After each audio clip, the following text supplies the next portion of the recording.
నమస్కారం. విద్యా ప్రవేశ్ 90 రోజుల కార్యక్రమంలో భాగంగా 30 రోజు చేయాల్సిన కృత్యాల గురించి తెలుసుకుందాం. ముందుగా భాషాభివృద్ధి. ఇందులో ఆల్ఫాబెట్లో DEF అక్షరాలను విద్యార్థులకు నేర్పించడం. గుడ్ మార్నింగ్ పిల్లలు.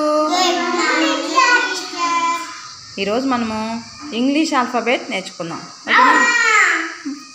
చూడండి, D for dog, E for elephant, F for fish. నేను ఈ ఫ్లాష్ కార్డ్స్ మీకు ఇస్తాను, మీరు చెప్పాలి, ఓకేనా?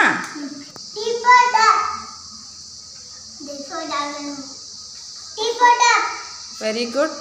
Next E for elephant. Very good. F for fish. Very good. Next.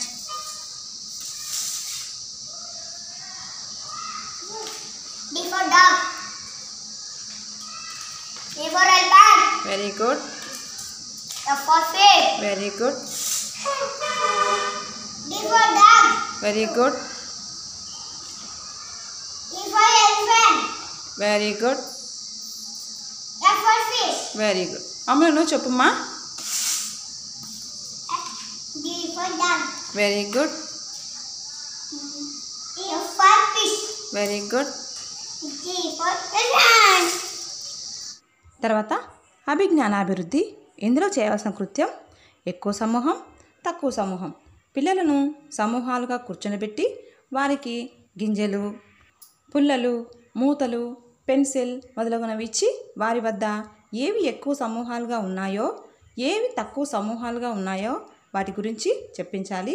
వీలైతే లెక్కించి కూడా చూపించవచ్చు. వినితు, రాళ్ళు ఏ సమూహంలో ఎక్కువ ఉన్నాయి, ఏ సమూహంలో తక్కువ ఉన్నాయి? Very good. స్కెచెస్ ఏ సమూహంలో ఎక్కువ ఉన్నాయి? Very good. ఏ గ్రూప్లో తక్కువ ఉన్నాయి? ఇక్కడ. Very good. Next. Very good. నువ్వు చెప్పమ్మా. ఎక్కువ ఉన్నాయి.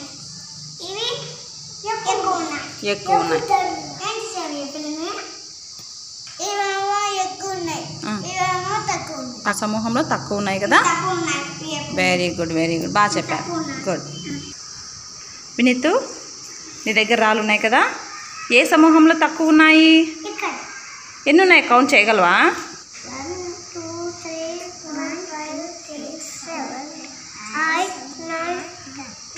Very good, very good.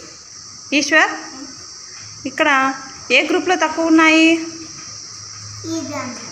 Count చేయగలవా?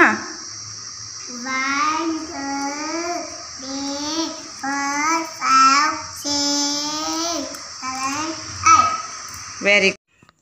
తర్వాత శారీరక అభివృద్ధి. ఇందులో చేయవలసిన కృత్యం మట్టితో ఆకారాలను విద్యార్థుల చేత తయారు చేయించడం.